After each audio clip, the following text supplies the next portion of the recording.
My name is Will Inboden. I'm a professor at the University of Florida, and my talk today is on peaceful victory, Ronald Reagan's Cold War strategy. Thank you for all of you for coming out today. I'm going to begin my remarks here in South Bend, where we are. I think it's appropriate. Notre Dame, after all, I hope you appreciate some of the great history of your institution, played host to not just one, but two of the most iconic Cold War speeches given by American Cold War presidents.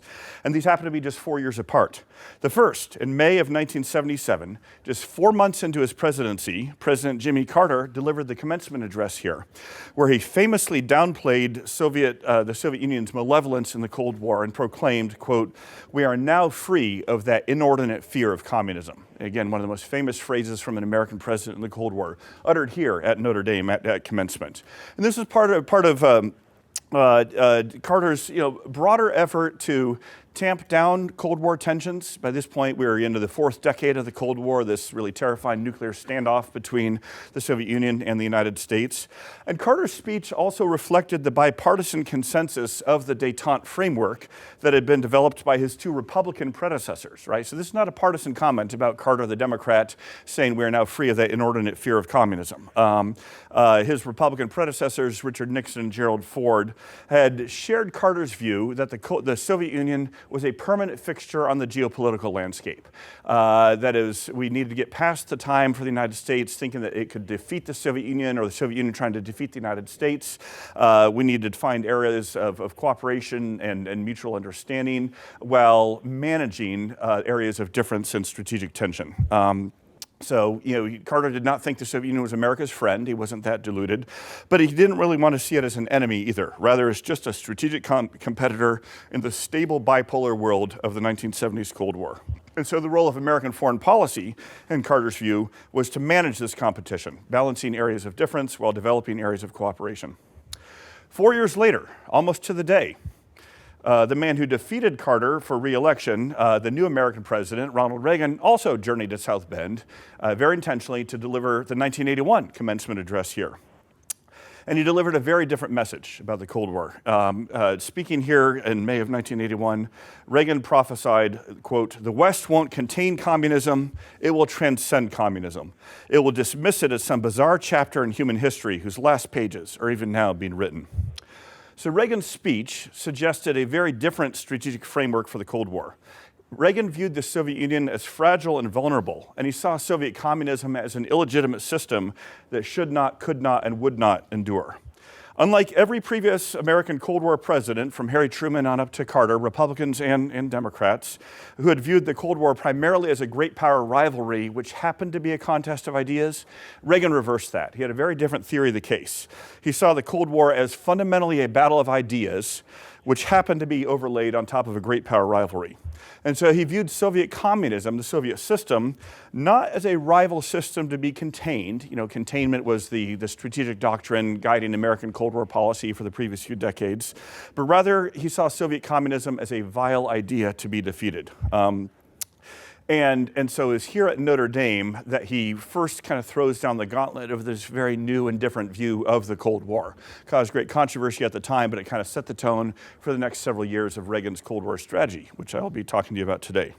Now, for the scholars here, my book, the argument I'm going to lay out, tries to make interventions in 4 different areas of scholarly debate over the nature of the late Cold War and its end. And I'll just give kind of highlights of what I think those debates are and where I make my somewhat controversial arguments. So the first question that scholars debate was Reagan's goal to win the Cold War or to end the Cold War. University of Virginia historian Mel Leffler has put this best. And you know what? There's evidence for both, and I'll kind of lay out both. Now, of course, winning also implies ending, so these are not necessarily mutually exclusive, but they do have different emphases and potentially different end states, right? To end it would be to bring about some sort of a longer-term détente and reduction in tensions where the United States and Soviet Union can coexist pretty peacefully while the Soviet Union is still there. Winning, of course, implies a victor and then a defeat. And so my answer to this, and I'll unpack this more for you, is the answer is both. Reagan did want to win the Cold War, and he also wanted to end it. And the way we can square that circle, I argue, is he pursued the Soviet Union's negotiated surrender. He wanted their surrender, but he wanted to do it through negotiations rather than through a hot war. And I'll unpack that a little more.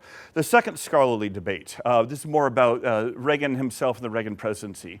Over his 8 years as president in the Cold War, did he reverse himself?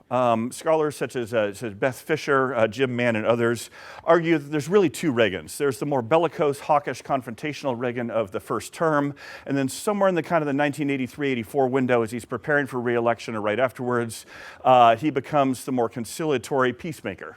Not a bad title for a book. Right, okay, that's what I titled my book. And so he reverses himself. Hawkish, confrontational, belligerent in the first term, conciliatory, accommodating, negotiating in the second term.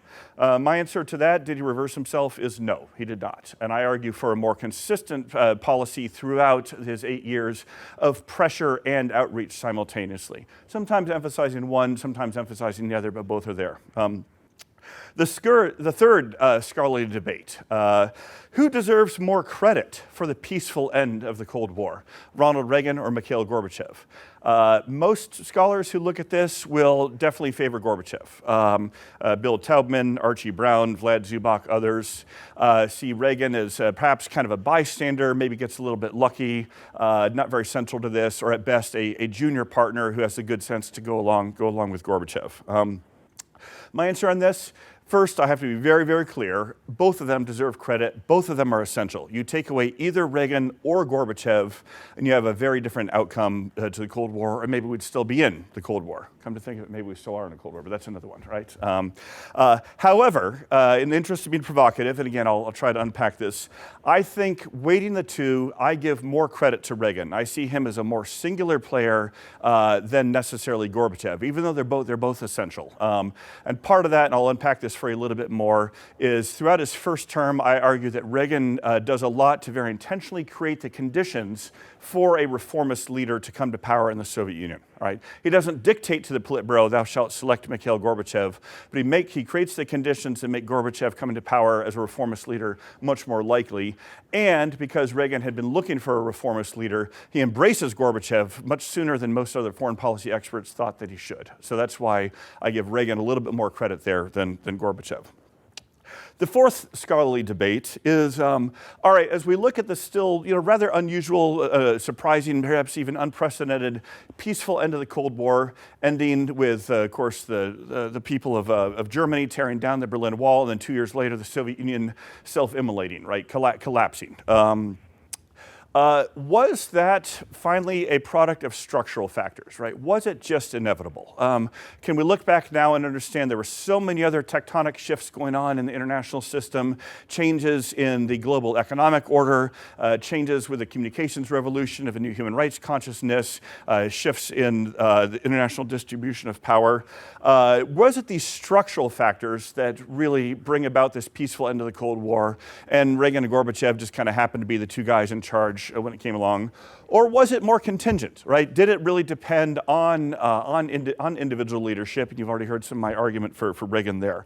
Again, scholars are divided on this. Hal Brands has written a very good history on this, which actually gives some of Reagan's policies a decent amount of credit. Ultimately still says it's these structural factors that start in the 1970s. More recently, Fritz Bartels has made a similar argument about structural shifts in the global economic system that make the continued existence of the Soviet Union implausible. On the other hand, other scholars, and I'll put myself here, argue that Reagan plays a singular role, that if you had a different American president, and it's quite plausible we could have had different ones. George H.W. Bush could have beat Reagan in the primary, came fairly close to that, and been the Republican nominee in 1980. Jimmy Carter could have actually won, all right? The 1980 election was a closer run thing than history records. 2 months into Reagan's presidency, he nearly dies from an assassination attempt, and if he did die, Vice President Bush would have become president. Teddy Kennedy, the senator from Massachusetts, challenged Jimmy Carter in the Democratic primary. He would have had a decent shot at winning there. I think if any one of them, Carter or Bush or Kennedy had been the American president through the 1980s instead of Reagan, I think it would have turned out fairly differently. So I argue that now the structural factors mattered. I think Reagan recognized the structural factors and he took advantage of them, right? So structural factors are necessary but not sufficient as an explanation. Okay, so those are the four scholarly debates. Now I'm going to kind of walk you through the basic argument here. But first, before getting into the argument itself, a little bit more about how and why I structured the book the way that I did. I wrote this book as a narrative. I wrote this as a story. I'd never tried to write narrative history before. If any of you ever take it up, I'll tell you my experience. It is the hardest writing I've ever done. It was also the most enjoyable. But part of it is I was writing for a trade press. I wanted this to be a readable book that people could actually enjoy and find a captivating story. But there's also a number of arguments embedded in doing this as a narrative structure, right? And it's this, and some of what I was just sharing with you anticipates this. I'm trying to privilege the role of individual leadership and of agency and of contingency. What do I mean by that? It's this. As we look back now on the peaceful end of the Cold War, this predates many of you. You weren't even alive back then. Some of us are old enough to remember it. Mike, you may be, I certainly am, right? We may look back now and think, well, it's just kind of inevitable that would happen. Like, of course, the Soviet Union couldn't keep going. Of course, the world wouldn't be destroyed in nuclear war. That's just crazy. It didn't feel that way at the time. And in writing a narrative that unfolds chronologically, I'm trying to put the reader back inside the Oval Office, right, or inside the summit meetings between Reagan and Gorbachev, on the 7th floor at the State Department, on the 7th floor at CIA, inside the E-ring of the Pentagon, to show what it looked and felt like at the time. Because every day that Reagan and his team would get up and go into the offices, they quite literally didn't know if it was their last day on Earth, right? The fate of the world was literally hanging on decisions that they were going to be making, particularly the possibility of a nuclear exchange with the Soviet Union, and they didn't know how the story was going to end. Right? They had their hopes. Reagan had his hopes, his strategy, which I'll get into in a second. And so, writing a narrative, I'm trying to help all readers understand what history looked like at the time as it was unfolding, when they didn't know how the story was going to end. And so that's why also in writing as a narrative, I want to show a number of key hinge points when Reagan and his team had big decisions to make, right? Do we do this summit meeting or not? Do we deploy these intermediate range nuclear missiles in Europe or not? Do we try to do this strategic defense initiative, ballistic missile defense or not? Do we invade Grenada or not? Big decisions, medium scale decisions, all of which could have gone differently. So I'm trying to argue that leadership and decision making matters. But the other thing is, my remarks today and a big part of the book, it's about the Cold War, right? It's about the standoff with the Soviet Union and Reagan's effort to bring it to a peaceful end. But it's also about all the other foreign policy challenges that were going on in the 1980s. Terrorism, hostage-taking, famine in Africa, trade tensions with Asian allies, any number of civil wars in Latin America, any number of other conflicts in the Middle East. And every day that Reagan was coming into office or his team was coming to their desks, they didn't have the luxury that we scholars have, right? We scholars have the luxury of thinking about one big issue or researching one particular thing for years and years on end and tuning out everything else and just focusing on that. They faced an unrelenting cascade of challenges, of decisions, of crises, of leaks and all that come into their inboxes. And so I'm trying to show how the simultaneity of events played out, of how even as Reagan is trying to determine and implement his Cold War strategy, he's having to meet with the families of American hostages in Beirut, or meet with angry, displaced auto workers who had lost their jobs to competition from Japan, or deal with angry members of Congress. Or any number of deal with outbreaks of terrorism, any number of other challenges. And this is where I do draw a little bit in my previous career as a recovering policymaker of having seen what this is like for senators, for secretaries of state, for the President of the United States, dealing with this simultaneity of events. And so I try to capture that in the book as well. And finally, there's this. The policy world, it is not neat and tidy about kind of developing our particular theory of change or theory of international relations and then implementing it. It is messy. You're dealing with egos, with petty vanities, with very strong personalities, with feuding, with leaking to the media. Every White House, every administration has its divisions and its feuds and backbiting. The Reagan White House had a lot more than most, right? I mean, this was just a very messy, dysfunctional place. And you can't understand the efforts to forge a strategy and implement that strategy without understanding those constant challenges that Reagan faced. And I argue in the book, I make a positive case for him as a strategic visionary, but I also try to be very clear, he was a terrible manager, right? He was conflict averse. He didn't pay very careful attention to a lot of his personnel picks. He would allow all these feuds to fester, and it caused tremendous dysfunction in his White House. And so that's also why I wrote the book the way I did. All right, now turning to the story itself.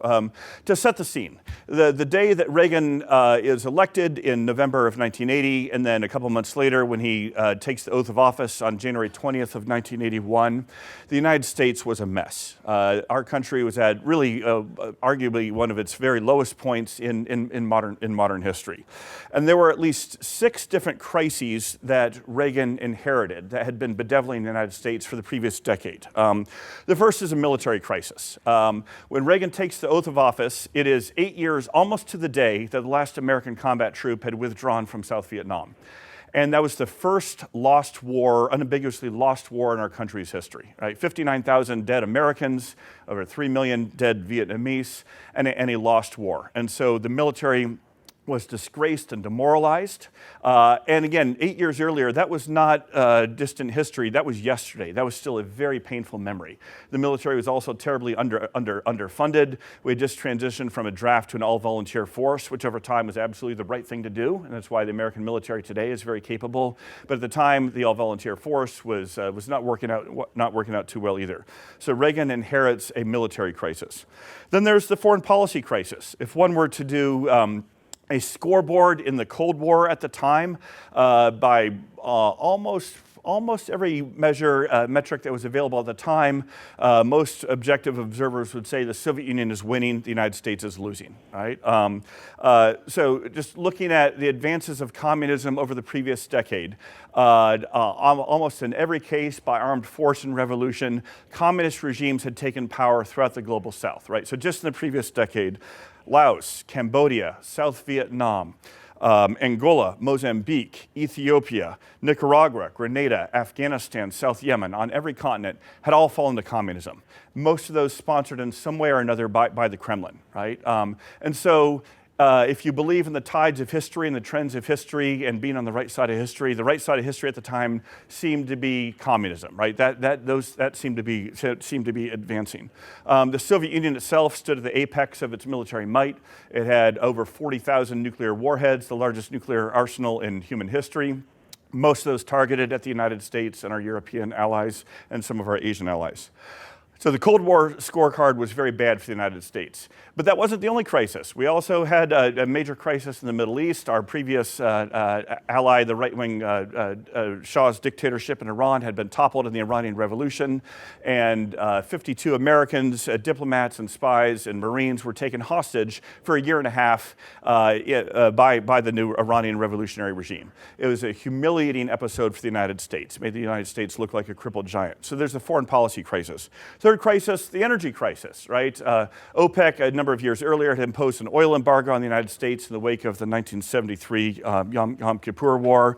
The United States did not have the oil and gas production capabilities then that we have now. We are very reliant on the Middle East for oil and gas. And it had been, again, very humiliating for the United States. Talk to your parents, your grandparents. They can tell you stories of having to wait several hours in line at a gas station just to fill up the tank with gas. So there's the energy crisis. Fourth, there's the economic crisis, which builds on the energy crisis. The American economy was mired in a several years long recession at that point. point, and this iniquitous phenomenon known as stagflation, of very high inflation and very high unemployment as well. And it seemed like the American system of free enterprise and capitalism was broken, could not be restored. Growth and dynamism could not be restored.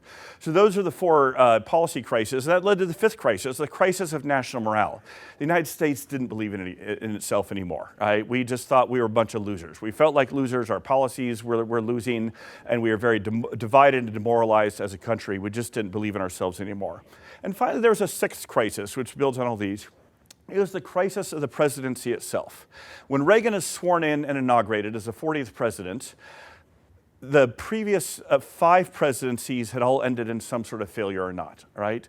Our general rule of thumb, it's oversimplified, but for a successful presidency is, can a president successfully complete 2 terms? Can he be elected, govern enough that he gets reelected and complete the second term? Well, the last 2-term presidency in American history had been 6 presidents earlier, had been Dwight Eisenhower, right? What had happened to the next 5 since then? Kennedy, felled by an assassin's bullet. LBJ, driven from office in humiliation, doesn't even run for re-election, largely over Vietnam and a revolt within his own party. Richard Nixon resigns in disgrace and scandal just ahead of a certain impeachment because of Watergate. His anointed successor, Gerald Ford, just defeated for re-election, actually for election, by Jimmy Carter. Jimmy Carter served 1 term, just been defeated by Ronald Reagan. And so there's a growing sense of the American people that we can't fix our country's problems because the presidency itself as an institution is broken. These problems are too overwhelming for one man, maybe eventually one woman to hold as chief executive. So those are all the challenges that Reagan inherits when he takes the oath of office. And I belabor those some because, again, I'm trying to disabuse us of the inevitability fallacy of thinking, oh, he inherits a favorable hand and the world is turning in his way and he just needs to give a few happy speeches and then everything turns out just fine. Yeah, he does get lucky on some things. He does inherit some favorable structural factors, but he also inherited a terribly difficult hand. I think we need to appreciate that to then appreciate the efforts he made to move in a different direction. So his Cold War strategy, of all these challenges he inherits, the biggest one is this standoff with the Soviet Union. And I mentioned earlier that when he arrives here at Notre Dame, he lays out a new theory of the case of believing that it's possible to reframe this as a battle of ideas and defeat Soviet communism. But what exactly does that look like? And how does his beliefs compare to expert opinion at the time? So Reagan believed that the Soviet Union was this unique combination of strong and weak, right? He thought that, I think correctly, that it was certainly strong militarily. It was at the apex of its military might. The United States, held the weaker hand in the overall correlation of forces, to use the old Soviet term, of the military balance. But Reagan also believed that the Soviet system itself was weak and vulnerable. He thought that the Soviet economy could not sustain its arms expenditures as well as just its inability to feed its own people. He thought the Soviet political system was illegitimate. It could only hold power as a police state by gunpoint. And he thought this went against a lot of his core convictions about self-government and free enterprise. He thought this thing just cannot continue. In hindsight, he was correct, it could not continue, but very few people saw that at the time. And so he designs a strategy that's designed to counter Soviet strengths and to exploit Soviet weaknesses. That's why, rather jingoistically, but it certainly had some punch to it, when he was running for president, he was asked, what is your theory of the case in the Cold War? And he said, well, a lot of these complicated things are pretty simple when you boil them down. My theory of the Cold War is, we win, they lose. Right? And again, it's got a nice emotive punch, 4 simple monosyllabic words. But underneath that, I think there's a little bit more of a sophisticated strategic shift going on. The very possibility we win implied that there could be a favorable resolution to this conflict with the United States coming out on top. Similarly, we lose the belief that there could be an end, a demise to the Soviet system. Very few people believe that was possible at the time. And so he comes up with a strategy of combining pressure and outreach. Pressure to exploit those vulnerabilities, but outreach. Why does diplomacy matter? Because Reagan was very committed to keeping the Cold War cold. he was terrified of nuclear weapons. He was terrified of this turning into a hot war. He had quite literal nightmares about this. I could give bringing back some time, I could give you a whole speech just on Reagan as a nuclear abolitionist. And so he knows that if he's going to implement this more aggressive, destabilizing, escalatory strategy of increasing pressure on the Soviet Union, increasing tensions, there's a very real risk that this thing could turn hot, whether through a miscalculation or the Soviets taking a preemptive strike or not. And so that's why he's also very committed to the path of negotiations. As he's kind of taken a big hit at the Soviets with one fist, he's extending the hand of friendship and conciliation with the other. Again, to revisit what the world looked like at the time. So I'm laying out this is what his strategy was. It was very controversial. A lot of his own staff didn't even necessarily believe in it, but certainly expert opinion didn't. I could give you thousands of examples, just a couple. So in 1982, a year and a half into his presidency, two of the country's leading Sovietologists, Soviet scholars, write a very sneering article in Foreign Affairs, the house organ of elite foreign policy opinion, about 20 pages just denouncing Reagan's beliefs about the Soviet Union and his Cold War strategy. And the article concludes thus: even if were the West able to impose extreme economic choices on the Soviet Union, the system would not crumble, the political structures would not disintegrate, the economy would not go bankrupt, the elites and leadership would not lose their will and power to rule internally and to aspire externally to the status of a global power. So point by point, basically saying Reagan is wrong in what he believes about the Soviet Union's vulnerability. Now, okay, so that's a couple of Ivy League professors, whatever, that's what they may think. I'm sure Notre Dame professors were saying much more astute things at the time. Reagan's own CIA didn't believe in this strategy, right? A 1983 CIA assessment by one of the CIA's top Soviet analysts said, the USSR is going to be with us for years to come. The US-Soviet Cold War will still be confronting our grandchildren, right? He's writing this to Reagan saying, your strategy is wrong. They are not vulnerable. The Soviet challenge will not disappear as a result of its own folly or the brilliance of this or that American policy initiatives. Okay, well you think, well that's 83, it's just 3 years into Reagan's 2 years into his presidency. 1987, another CIA assessment on the Soviet economy and its ability to sustain the arms race says this: the Kremlin could keep pace with the United States for as long as needed. The Soviet economy is vested with great crude strength from its enormous base and remains a viable system, capable of producing huge quantities of goods and services annually, especially for industrial and military applications. That was just 4 years before the Soviet Union collapses entirely, right? So the point being, we may look in hindsight and see some of these Soviet vulnerabilities, but very few people saw those at the time, including people whose whole expertise, the whole reason for being was to study just these questions. So Reagan really is an outlier. All right, so turn now to the pressure prong of his strategy before I come to the outreach part. Reagan had three primary goals in increasing pressure on the Soviet Union. First was to deter Soviet aggression. He had seen them invade Afghanistan just a year and change earlier. He worried about more Soviet military advances, especially perhaps into the Persian Gulf, and also worried about a possible Soviet attack on the United States. So the first goal of his pressure, deter Soviet aggression. The second one is to weaken the Soviet system. He sees it as vulnerable.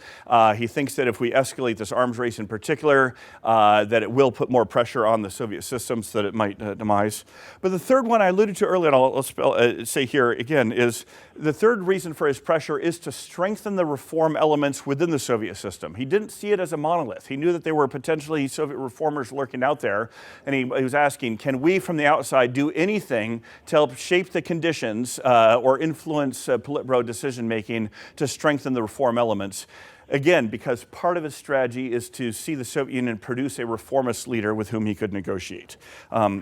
All right, so what are these different prongs of his pressure? Well, I'm going to rattle through 7 of them for you here. And again, Reagan sees all of these as working together. Sometimes they're in a little bit of tension with each other. Some are implemented less perfectly, some implemented more effectively, but these are all important prongs of pressure. The first one is the economic prong, right? So he wants to rebuild the American economy, restore American domestic dynamism. He sees that, he knows that there's no way that the United States will be able to afford his massive military modernization and build up if we are not growing our economy and the tax base.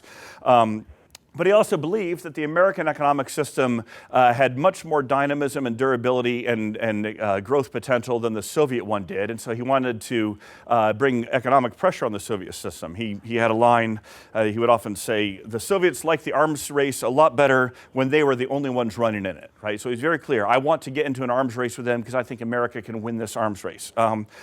But he was very clear that his enemy was the Soviet system, not the Russian people, right? And so he tries, somewhat imperfectly, to devise policies that will bring economic pressure on the Soviet system and government, but not hurt the Russian people. What's that look like in practice? Well, he very much tightens export controls so that American and Western European technology can't be exported to the Soviet Union near as easily. He certainly tightens up a lot of the below market credits that the Soviet Union was getting, but he also lifts the grain embargo on the Soviet Union.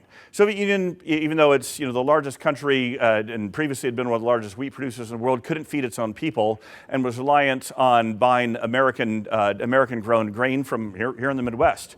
After the Soviets had invaded Afghanistan, Jimmy Carter had imposed a grain embargo, saying we will not sell any more grain to the Soviets.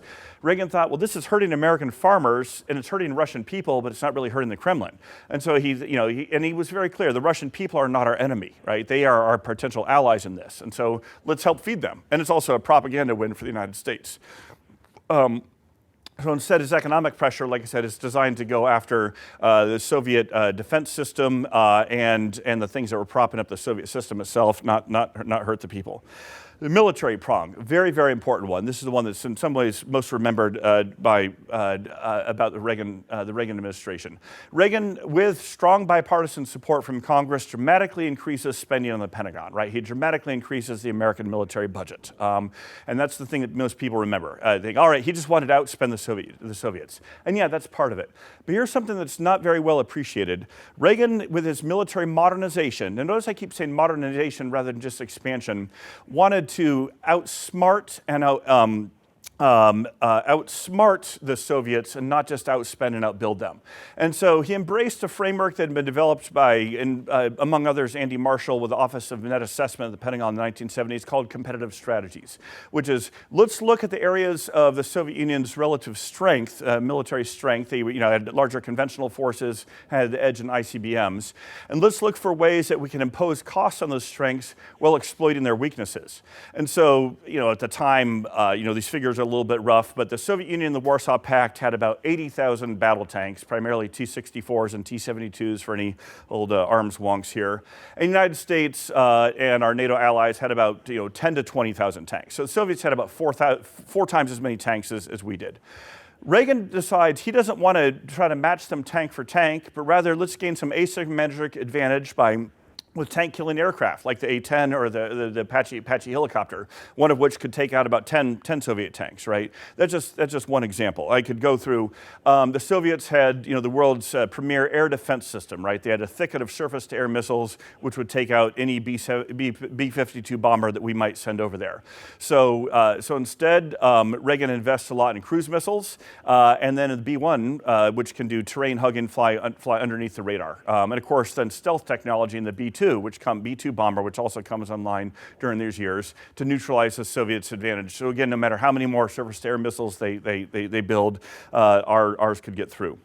The apotheosis of this, of course, is his strategic defense initiative. He decides we can't match the Soviets' ICBM for ICBM. Their main one was SS-18, which had each one of which carried 10 warheads, right? A really devilish weapon. So he thinks, right, well, let's see if we can design this fantastical ballistic missile shield that will shoot down their missiles and neutralize the advantage that they have there. Again, there's more of a story there with SDI and whether or not it could work or not, but it's a part of this military strategy. Again, the key takeaway here for Reagan is we're trying to outsmart the Soviets, not just outspend them. The third prong of his pressure, ideological, right? Reagan wanted to delegitimize Soviet communism as a viable system in the eyes of its own people and anyone in the world. And he tries to do this by driving three different wedges.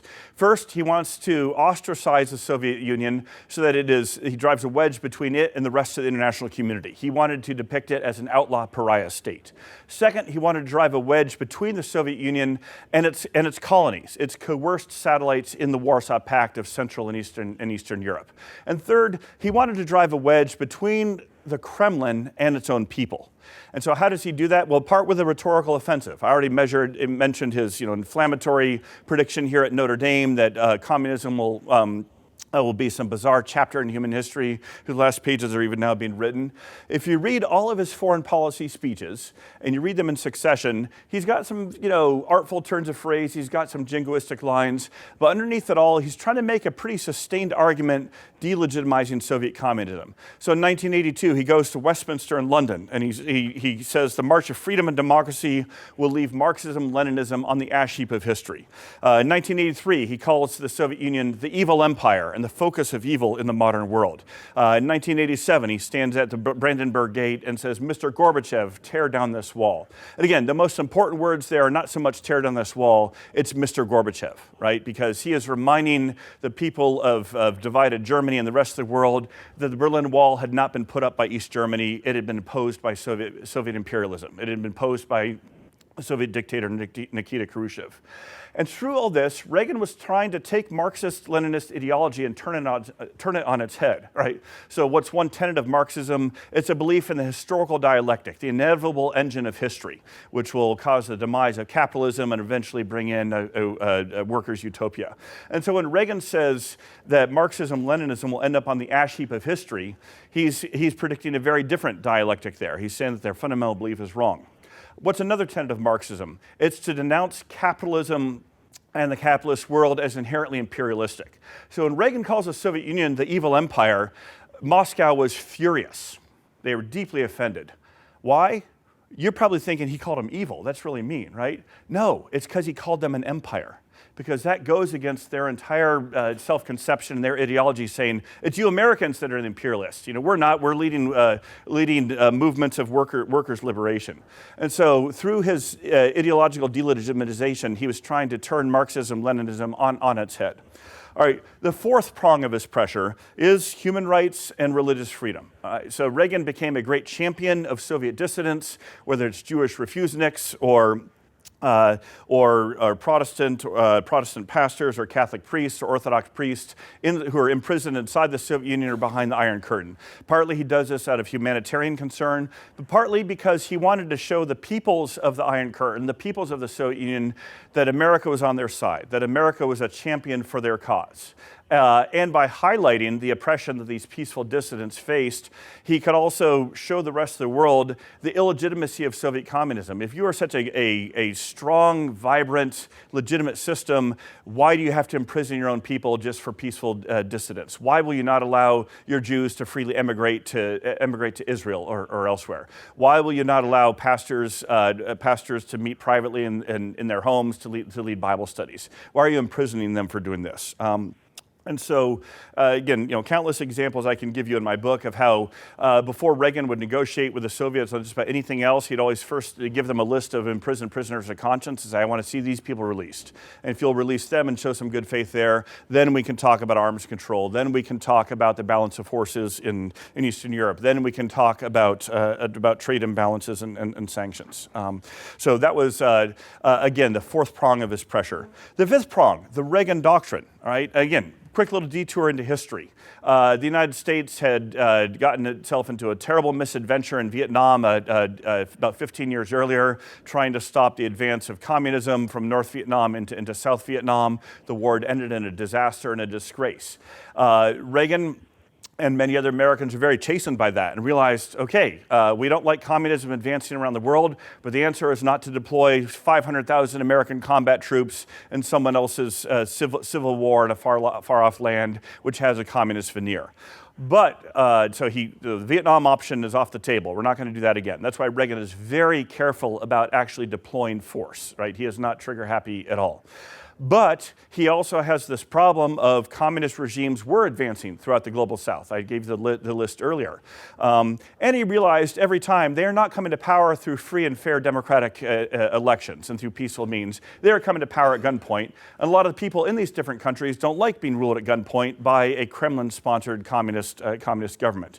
And so thus comes the Reagan doctrine. We're not going to send American troops to this fighting, but let's provide arms to other people who want to fight for their own freedom. And in so doing, he hopes to turn the tide of propaganda that Soviet communism was gaining by making it appear that communism is ascendant around the world. But he also wants to impose more costs on the Soviet Empire. Because you know what? The Soviets who can't even feed their own people and are having a hard enough time funding their own military are also finding it really costly to keep propping up these regimes around the world, right? So Nicaragua, Cambodia, Angola, Afghanistan, all these kind of different front lines of this Reagan doctrine. Now, as I go into in the book, and we can talk about this in the Q&A, this is really messy. Sometimes it works, other times it doesn't. Sometimes it may work, but it comes with tremendous costs in innocent civilian suffering and illegitimacy and so on. Okay, so I want to foreground that, and we can come back to it in the Q&A. But I'm trying to show it to you as part of this broader strategy of cost imposition and pressure on the Kremlin as part of Reagan's overall Cold War strategy. The sixth prong, allies. All right. The modern American alliance system is created under Harry Truman at the end of World War II, the beginning of the Cold War. I would argue that no president from Truman on up to Biden and whoever comes next has been more devoted to allies than Ronald Reagan. Reagan sees allies as a unique asymmetric source of American strength. He knows that pretty much all of our allies are, to at least to some measure, voluntarily pledged to be security partners of ours, just as we are voluntarily pledged to them. And he knows that the Soviet Union doesn't have any real true allies, right? The Warsaw Pact was coerced into it. And so he sees allies as this unique source of American strength, but not just for the propaganda value out of it. He sees allies as force multipliers in bringing this full spectrum of pressure on the Soviet Union. And he gets some very tangible benefits from allies. A number I talk about in the book, I'll just mention a couple. First, intelligence cooperation. By and large, the intelligence story of the Cold War is a lot more successes for the Soviet bloc than the United States, okay? KGB was better at the game overall than the CIA was. But when you look at some of the intelligence, particularly covert action, but also counter-espionage successes the United States CIA did have, almost all of them were done with partner services, right? One of the most important and valuable Soviet moles we got was in partnership with the Brits, Gordievsky. Frankly, one of the best sabotage operations we do is in partnership with French intelligence, sabotaging Soviet efforts to steal technology. So tremendous Cold War benefits in the intelligence cooperation from our allies.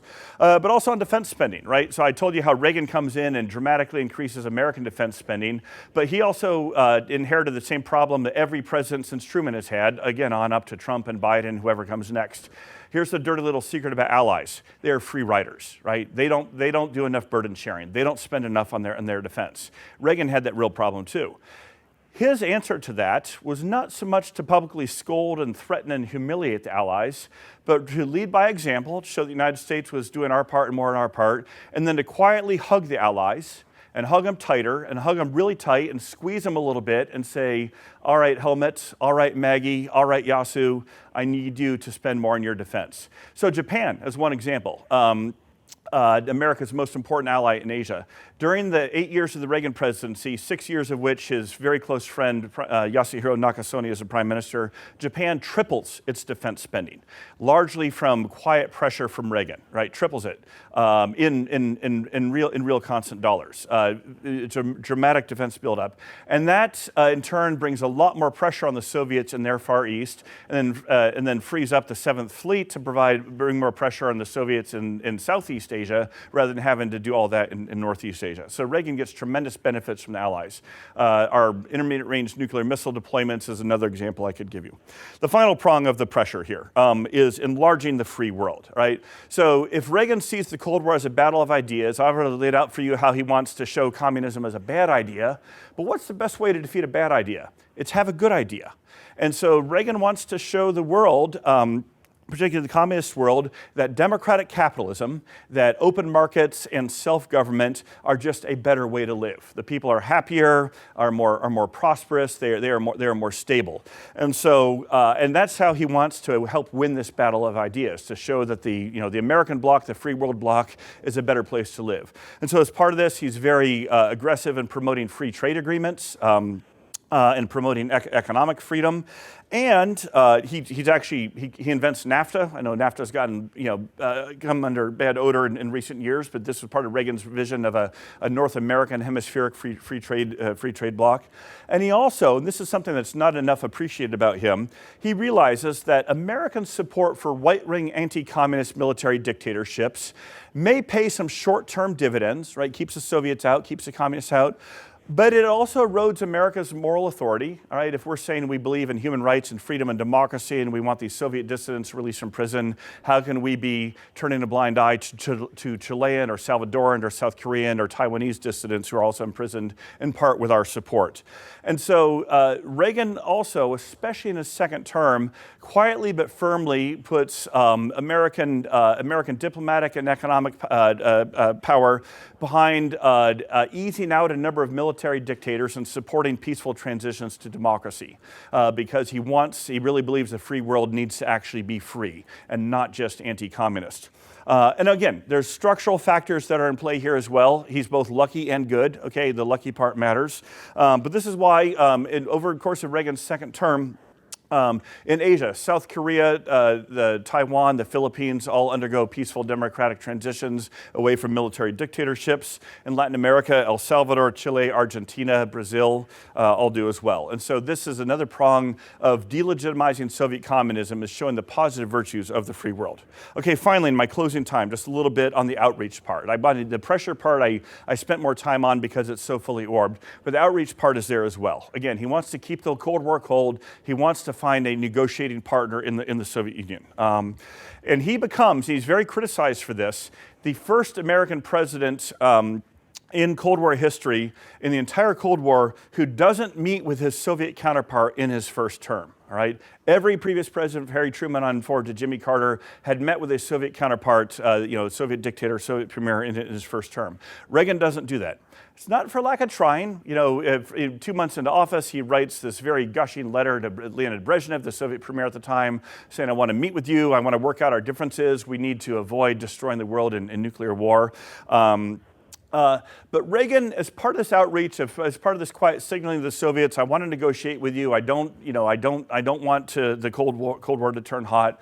He wants also to negotiate from a position of strength. And so that's why he's trying to build up American strength economically and militarily, so that he can then, when it does come time to negotiate with the Soviets, negotiate from a position of strength. And again, I mentioned this earlier, but just give you a little bit more. All along, from the get-go, the strategy is pressure the Soviet system to produce a reformist leader with whom I can negotiate. I'll just read you one excerpt from a memo that he has his senior director for Soviet affairs, Richard Pipes, write for him, and Reagan has a back and forth with Pipes on this. And the memo says this. This is in early 1981. The successors of Brezhnev and his Stalinist associates are likely to split into conservative and reformist factions, the latter of which will press for economic and political democratization. It's in the interest of the United States to promote the reformist tendencies in the USSR by a double-pronged strategy, encouraging pro-reform forces inside the USSR and raising for the Soviet Union the cost of its imperialism. And I could give you a lot of other documentation on this, but I think it's very clear he's trying to pressure the Soviet system to produce a reformist leader.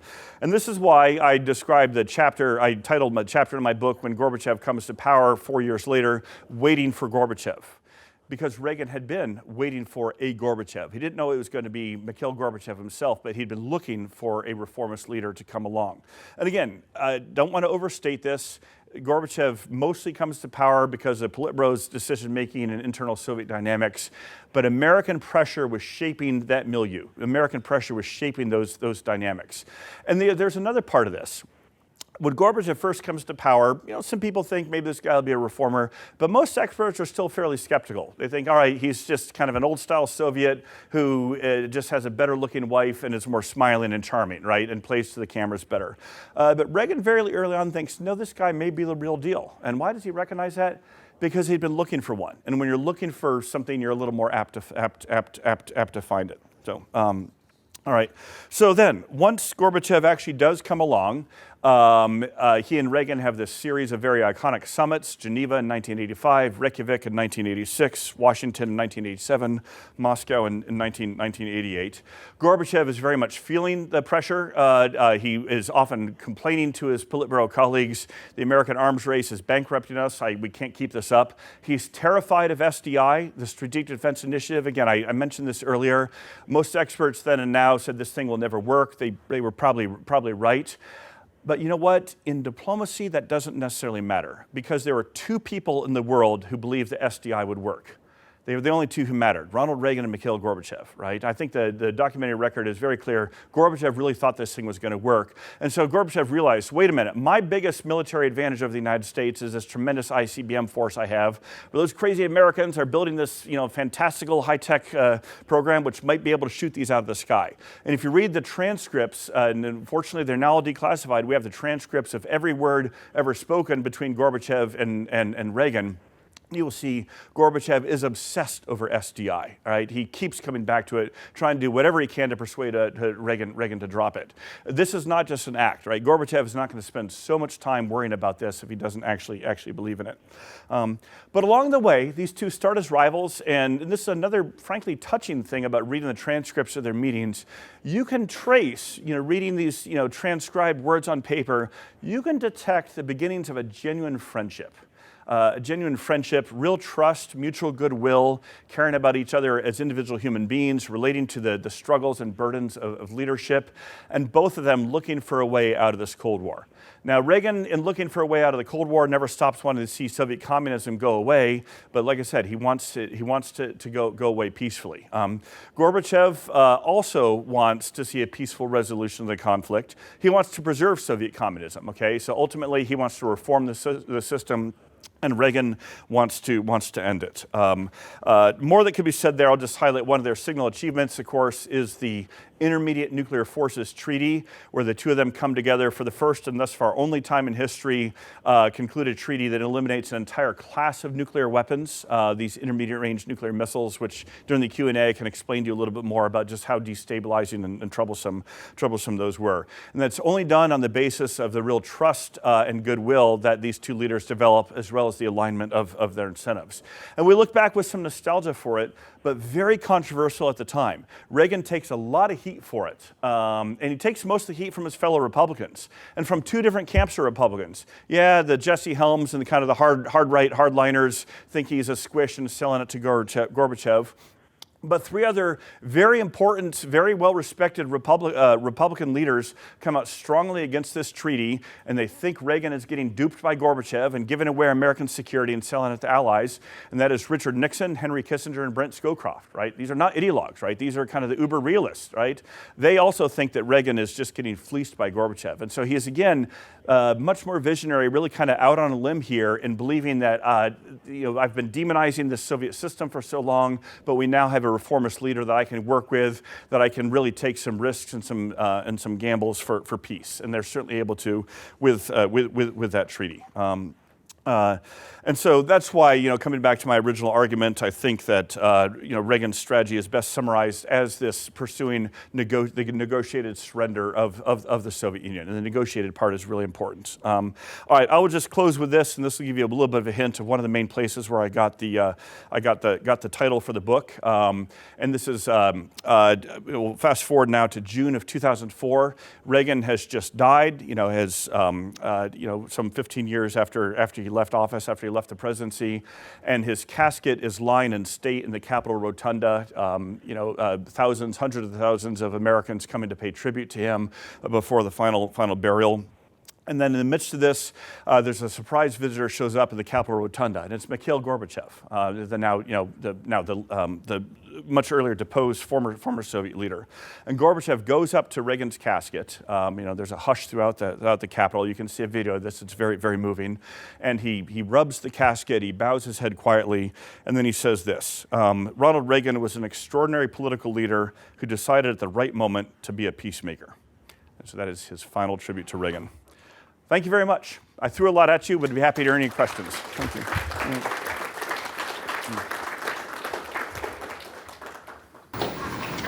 All right, well, we're going to now take questions from everybody. Although I'm a historian, in the name of tradition, I will honor the two-finger political science method of questions here. Please don't abuse it.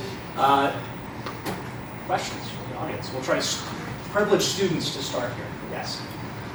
Thank you so much for the speech. It's really fascinating. So my question is that during your speech, you mentioned that the structural factors play a role, but it's very limited. It's only necessary but not sufficient, while the agency where Reagan became the president is the necessary factors that lead to the outcome of the Cold War. So my question is that, just imagine if the leader was not Reagan back then, that does not possess those characteristics you mentioned in your speech. For example, perceive Soviet Union as the communist threat instead of big power competition, or like trying to form the world into a democratic capitalist world instead of just defeating Soviet Union. So how the outcome differs if the agent is different? Yeah. It's a great question. I will certainly share a few speculations and thoughts on it. Ultimately, it's impossible to answer, right, as a counterfactual. But here is my argument for how Reagan inherits some favorable structural trends, but then accelerates and exploits them in ways that I don't know of another leader who might have done. And the first is just go back and remember, kind of a fairly simple fact pattern here, and this is why I want to go back and let's remember what the world looked like at the time. And where I'm going with this is, the punchline: if the collapse of the Soviet Union and the peaceful end of the Cold War was inevitable, how come hardly anybody saw it or predicted it at the time, right? So the first one, as I mentioned earlier, is when Reagan takes office, the overwhelming consensus among expert opinion is the Soviet Union is strong and durable and stable. And I gave you some of the examples there, all right? So no one else is saying, oh, this thing is going to collapse or even could collapse. The second, of course, is that Reagan intentionally pursues policies different from previous presidents designed to bring more pressure and further weaken the Soviet Union, okay? And again, whether, Carter had started an arms buildup, but nothing like Reagan does, right? Reagan brings in new weapon systems that Carter had wanted to cancel, such as the B-1 and the MX. Reagan deploys the Pershing IIs and the Gluckums in ways that I don't think Carter or others would have done. So I can give you some of the specifics there. So again, a pressure campaign designed to exploit that. The third prong, of course, is most experts tell Reagan this isn't going to work, right? They think the Soviet Union is very strong and stable. They say this isn't going to work. You are not capturing the tides of history. This is not going in your favor. And then the fourth fact, of course, is that the Soviet Union does then collapse, and hardly anybody sees it coming. Even Reagan himself, I think, is surprised that it happens in the way that it did. So is that dispositive in proving that no other leader could have come along and exercised those forces of history, or that those forces of history might not have just kind of carried forward themselves? No, I can't prove that. But I do think the burden of proof is very much on others to show, given that fact pattern that I just shared there, how and why Reagan didn't matter. Thanks. You know, Colin? Okay. Very related. Mm-hmm. That's fancy. Oh boy. So Reagan was totally out there, and generally today we don't turn to Hollywood to come up with our new foreign policies. Mm-hmm. We have these big institutions to give us what we should be thinking about, and we listen to them for a reason. Mm-hmm. But I'm very grateful that we did follow Reagan's ideas, right, for what you're laying out. How do you see that today of either not falling into the same thought patterns that got us trapped with the wrong perceptions of the Soviet Union, mm-hmm. or how do we identify the visionaries today? Yeah, very, very good question. Here's why I will, lapse back into a little bit of historicism. Is Reagan is a sui generis figure, I think. The Republican Party these days vacillates between kind of nostalgia and longing for another Reagan, and then denouncing him and wanting to move away from him, okay? And denouncing zombie Reaganism or whatever. But either way, he still sets the terms of the debate. This is not a full-length biography of him, right? It's only really about his presidency and a couple of years leading up to it. But over the course of researching this, I did read a whole lot more on his background, and a few of the unique aspects that came out. Because one question I often get, and maybe another was planning to ask this, is, all right, Inboden, if we're going to, take it on face value that you're correct about Reagan having these unique strategic insights into the Soviet Union. Where does he get them from, right? Where do they come from? And I've puzzled over this a lot. Here's the best I can give you.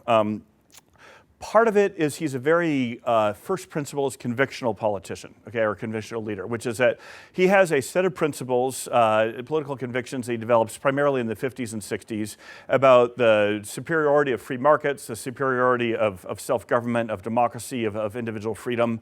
And he just takes it almost as an article of faith that the world works better with those. A country works better with those.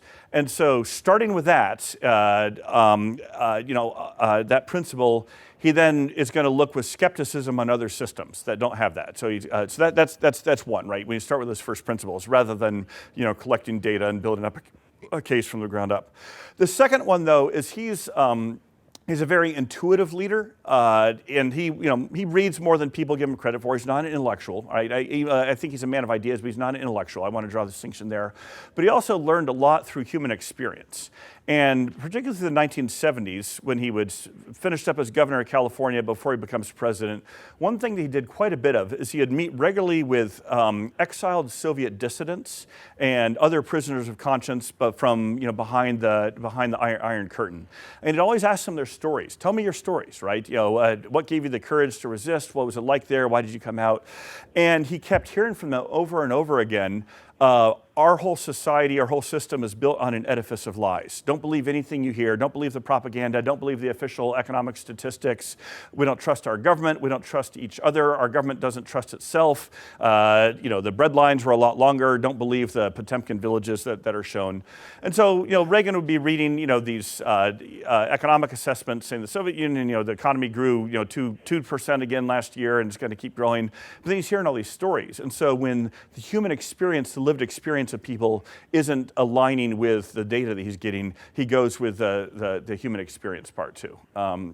And so that was, I think, another area where he got one of his intuitions. And third, I didn't mention this, he is a man of, I think, underappreciated, very strong, albeit idiosyncratic Christian faith.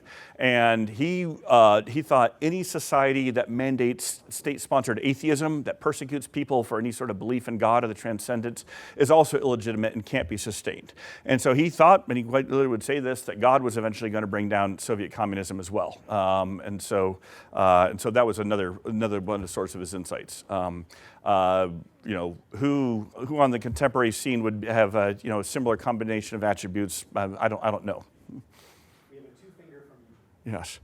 It's never just two fingers from Eugene, my dear longtime former colleague from the University of Texas. Eugene, good to see you again. Nice to see you, Will. Yeah. Sorry I was a little late. So just following up on your answer here, you pointed to attributes of Reagan that I like, but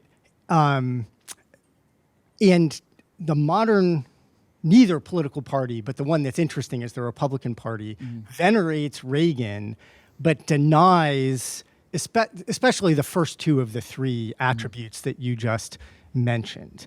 And they no longer believe in the primacy of free markets. They adopt industrial policy. They want to make the United States economy look more like China to compete with China, right? It's a very different view than Reagan had vis-a-vis the Soviets.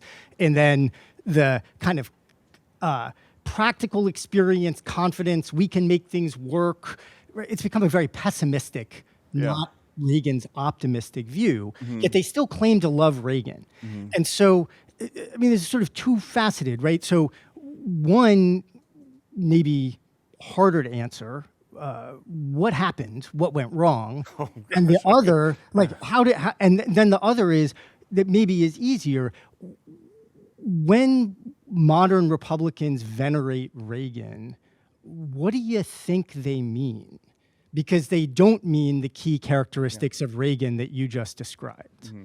Yeah, no, very good questions, Huge. I've puzzled over these a lot. I can take a stab at them. The first is, I'll give a simplistic one on why Reagan is still venerated by Republicans today. But actually, these two, it's because he was a winner. right? And people like winners. Okay, what do I mean he was a winner? Well, he was one of the most successful electoral presidents in history, right? First, he defeats an incumbent, which is hard to do, and then he wins re-election by this overwhelming landslide, and then he exits office with very high approval ratings, and his vice president is elected as his successor, which almost never happens after a two-term presidency, right? So he's just a winner, you know, whatever else you may think, and Americans like winners, right? Looking at, you know, more recent presidents in different, even Republican ones, we haven't had those, okay, including one I worked for. The second is he was a great communicator. And this is, again, he was kind of maybe, I want to say disparaged, but certainly patronized for it at the time. People thought he's this lightweight actor. Sure, he can give a good speech. But now, again, having spent a lot of time, you know, months and months in the archives at the Reagan Library, one of the you know, insights I came to, and other scholars have seen this too, if you read his speeches, Reagan wrote most of his big speeches himself, right? He took political communication very seriously, partly as a matter of he knows that he needs the support of the people, but also because he believes that in an adult conversation with the American people, and that a policy may look really good on paper, but if you can't get public support for it, it's not going to succeed. And also because he knew that a source of his political strength as a commander-in-chief was going to be showing the rest of the world that he had popular support, okay? And we often don't fully appreciate a great communicator until they're gone. And we haven't really had, you know, we've had a couple since then. Obama was certainly a very effective communicator too. But certainly recent Republican presidents haven't been as much on that. So yeah, I think that's part of it is Republicans like him because he is the last, and of course, if you take my argument that he, you know, leads to a peaceful victory in the Cold War and an economic boom, the policies worked too. There's that. So what happened? Gosh, if I could figure that out, I'd be making a lot more money than I am right now, okay? But I'll take a couple stabs at it. The first is looking at American political history, modern political history, and even the history of the Republican Party, there have, for the last century, been competing strains within the party of, if you will, the more optimistic and inclusive and forward-looking strain, and then maybe the more populist, defensive, resentful one, right? Look at Bob Taft against Dwight Eisenhower in the '52 election. Okay, notice policy differences there, but there's also just different visions for the country and the future. You know, look at Nixon on his good days and on his bad days. Look at the George Wallace campaign. Look at Pat Buchanan in '92, right? I mean, so this strain has been there before, and this strain was there during Reagan's time. Just one little vignette. In 1987, Reagan's coming out of the Iran-Contra scandal, you know, where he made some, you know, horrible misjudgments and criminality. It's the low point of his presidency. His approval ratings aren't too high. The economy is still doing pretty well, but the trade tensions with Japan are still going on. The military budget is very strong, but there's growing concern about the debt and deficits, and the Allies still aren't spending enough on their defense. And so a very wealthy person takes out full-page ads in the New York Times and Washington Post, and back then it cost a lot of money, right? And these ads denounce Ronald Reagan, and they denounce him for a number of particular things. His free trade policies are hurting workers. He's getting taken to the cleaners by our allies. We shouldn't be in the Middle East. We had deployments there protecting oil shipping in the Middle East at the time, and he's an idiot. Okay, so that's the bill of particulars. Can anyone guess who took out those ads? A flamboyant New York real estate developer named Donald J. Trump. Right? So Trump has been making the same, and he blasted Reagan for the 1986 immigration reform too, by the way, okay? So Trump has been making these same arguments against Reagan and Reaganism for 40 years, right? Whatever else you may think of Donald J. Trump, and I have my own thoughts, there is a certain consistency here to him, and he has been appealing to that particular strain of the American electorate for 40 years, so. Yeah. Okay. So I actually think I have a different what happened. You think the problem is Trump and Pat Buchanan and that sort of strain of republicanism. Is it? Yes. We got to get you on record, Professor Desch. All right. Okay. Yeah. What about Dick Cheney, John Bolton, the Kagans, and the people who've married into the Kagan family, Bill Kristol? You know, are these people the successful successors of Ronald Reagan? I mean, I would say absolutely not. These are the bumblers that may have squandered the victory of the Cold War. So my alternative explanation is this. I have to say, in my old age, whether it's senescence or wisdom, I've become more sympathetic to the great man theory. There are a lot of statesmen out there that I think the sort of argument you're making about Reagan could apply to as well. Pericles of Athens, Otto von Bismarck. Churchill. No, I wouldn't say Okay, all right, okay. I would, all right, okay. I knew you would. Reagan had a great affinity for Churchill. I know he did. Yeah. I know he did. Yeah. There's a problem. Let's keep Churchill out. Okay. Let's just agree, because I'm agreeing with you. I gave you Reagan. Yeah. I do think that there was something about him, as you say, that was historically indispensable. But what are the problems? Two problems, at least with these other guys, and I might make that argument about Reagan. One is successors. So if you read Thucydides, the story is that Pericles dies 2 years into the War of the Plague, and things get worse. It's not only the sort of Cleons, who are the ancient neocons, whom, by the way, Donald Kagan tries to resurrect in his 4-volume history of the Peloponnesian War as a great genius, which is a great series, but that's a ludicrous argument. But it's not just Cleon who repudiates Pericles, it's also Nicias, who is supposed to be his successor, and in some respects is, but he's just not capable. Bismarck, Kaiser Bill, I mean, that's sort of pretty clear. So there's the problem with the great man theory. The Achilles heel, if I might, is successors. If it takes a great man or great woman to make these things happen, they're like Brigadoon. They come around once every 100 years. Okay, so that's explanation one, what happened. Explanation two is victory disease. Victory is a double-edged sword because it has all sorts of pathologies. It leads you to think the outcome was inevitable.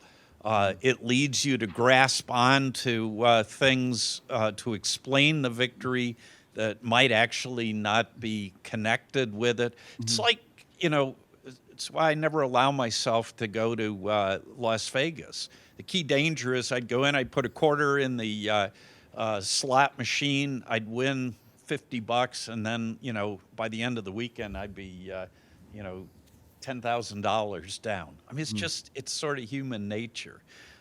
So what about that? I mean, do you really want to defend the neo-Reaganites and say that, these guys were the true successors of St. Ronald, and that it was only the evil Donald and the evil Pat Buchanan, who took us from the true path? Yeah. Well, Mike, very good thoughts, some great provocations there. I'll try to take up a few of them. First, a slight modification on my great man view of Reagan, which again I think you've all heard. I fully endorse. The timing does matter. So here's another interesting counterfactual. Reagan. What if Reagan would have won in 1976? He came within a hair's breadth of doing it. Right? He challenges Gerald Ford for the Republican nomination. Challenges the incumbent president. It's the last contested political convention in American political history. He comes within a few delegates of getting the Republican nomination at Kansas City in 1976.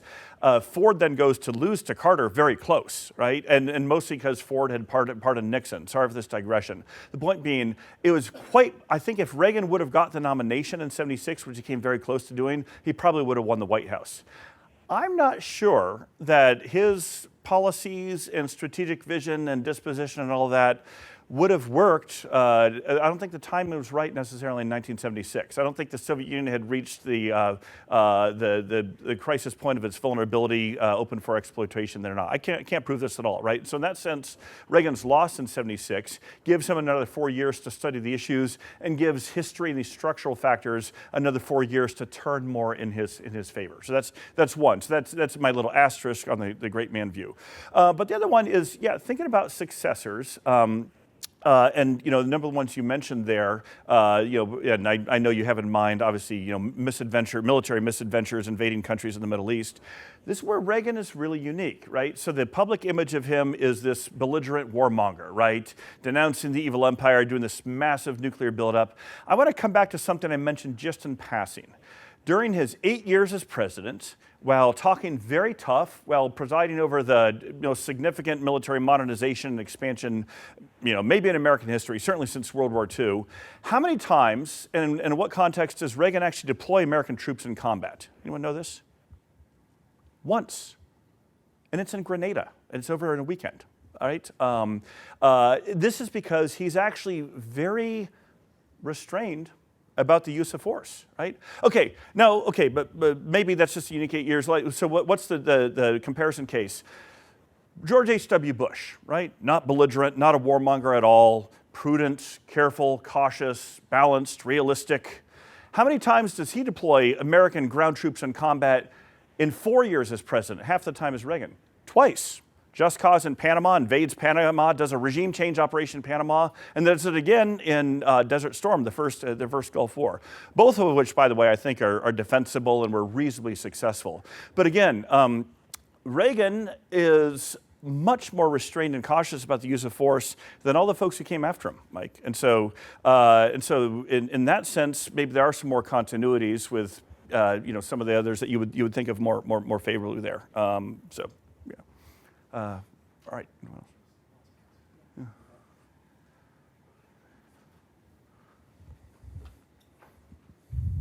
Oh, sorry. One other point I wanted to make very briefly, Mike. I even flipped over this page here. This goes back to your point about, I think, kind of timing and serendipity and the trap of success and the trap of victory. And this is just a couple lines from my epilogue. And again, you've heard, I have a very favorable assessment of this guy, right? This is a very pro-Reagan argument. I think his foreign policies worked very well. But I'm enough of an Niebuhrian. I believe in irony. I believe in certainly imperfections and unintended consequences. And in my epilogue, I make this point, that Reagan's policies included providing military support, substantial weaponry to China, to Saddam Hussein's Iraq, to Iran, and to jihadists in Afghanistan. All four of whom basically become kind of, 4 or 5 of the main, adversaries and security threats for the United States over the next 20 years, right? So he was arming the bad guys. And if you want to understand 9/11, if you want to understand why we then went to war with Iraq, a few years later, if you want to understand some of the ongoing challenges with Iran, you can also find those seeds in the Reagan years from policies he deliberately pursued. Now, look, policy making's hard, right? It's about choosing a bad option from a worst option. I think in all those cases, except for Iran, it was actually defensible how and why he was doing what he was doing. But there are downstream costs that really bedeviled his successors. And frankly, we're still dealing with some of those challenges today. So. Okay, sorry, I didn't mean to interrupt you. Yeah. No worries at all. Dr. Inboden, thank you very much. Caveat for my question, I just finished my dissertation on the United States Conference of Catholic Bishops, 1983, Pastoral on War and Peace. The Challenge of Peace. Yeah. So the U.S. bishops, the Reagan administration, and I'd like to, with the kind assistance of Dr. Desch, by the way, I would like to ask a bit more of a granular question about character in the Reagan administration. So the scholars generally agree that first administration, especially in foreign policy, bit of a jumbled mess when it came to personnel. And since we're at this great Catholic university, I'd like to mention at least one of 2 Catholics in the National Security Office. So William Clark, going back and forth with the American bishops in 1981 and 82 on the nuclear question, Clark, by the way, was Reagan's national security advisor and a former seminarian. So he ended up not pursuing the peace study, he got married. But yeah, so very serious, devout Catholic. Yeah. And his first national security advisor was, in fact, a Notre Dame graduate. So Yeah, there Dick you Allen. go. Yeah. And his CIA director, Bill Casey, also very serious Catholic. So yeah. So my question is related to the early administration's nuclear policy and Clark's involvement in it. I tend to be of the mind that Clark tends to get a bad rap in the scholarship for his foreign policy know-how, specifically his back and forth with the bishops over nuclear policy. I see it in a bit of a more complicated way. I think Clark was much more sophisticated than the critics might have let on, but I'd just like to hear a little bit more about Clark and perhaps that early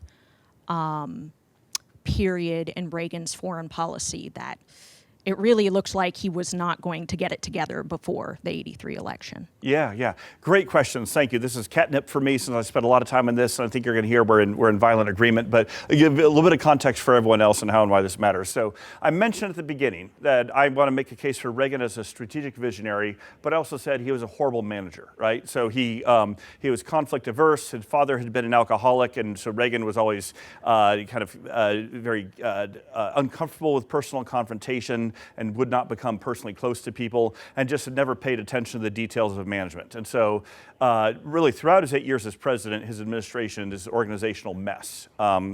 And this came out abundantly in the press at the time, but also most of my research for this was archival, but I also interviewed about 30 or 40 people who worked for Reagan, and overwhelmingly every single one of them talked about, oh, we loved working for him, but we hated each other, and we were fighting with each other all the time. And some of them broke down crying 30 or 40 years later about just how intense and deep and nasty these feuds were.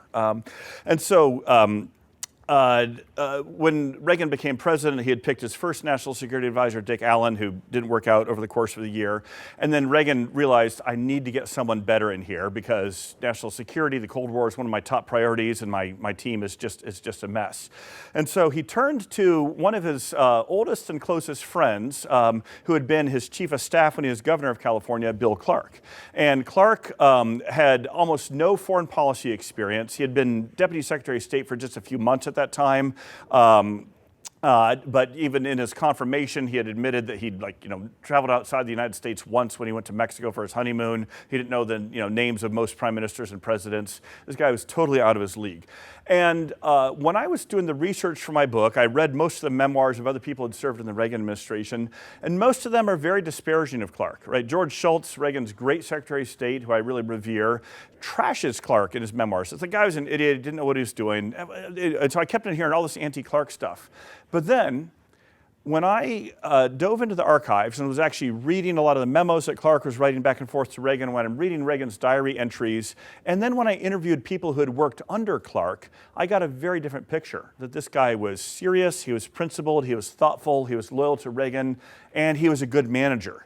And he knew how to run a much tighter ship and make the National Security Council system work. And so now that you're done with your dissertation, if you do have the time to read my book, you'll see it is a very pro-Clark apologetic, right? I tried to do a revisionist case on Clark and say he's been wildly misunderstood and wrongly so. And again, also on this, much more of a man of ideas. As a devout Catholic, but also just as someone who knows that the Catholic vote and support is very important to Reagan. Reagan's building this reasonably close partnership and friendship with Pope John Paul II. They survive assassination attempts 2 months apart, right? They have a bond over that. They hate communism.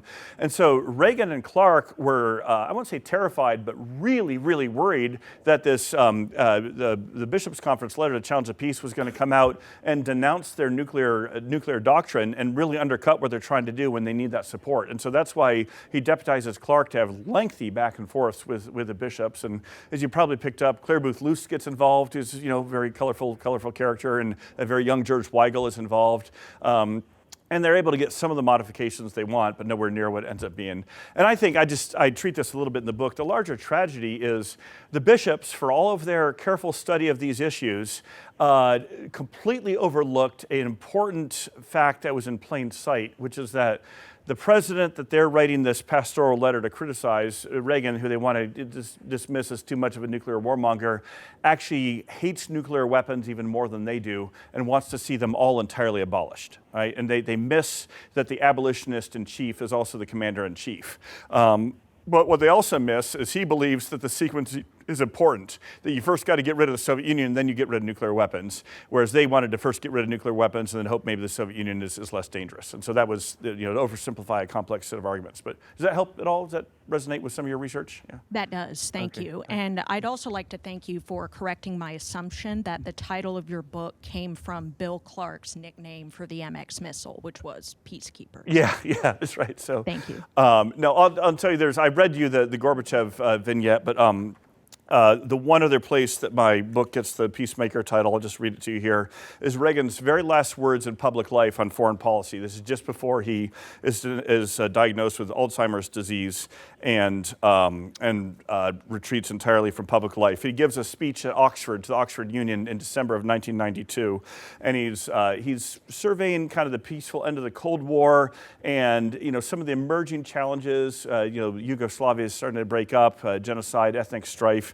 And he worries that the United States might retreat too much into isolationism. That's one of his concerns, because he mentions that word.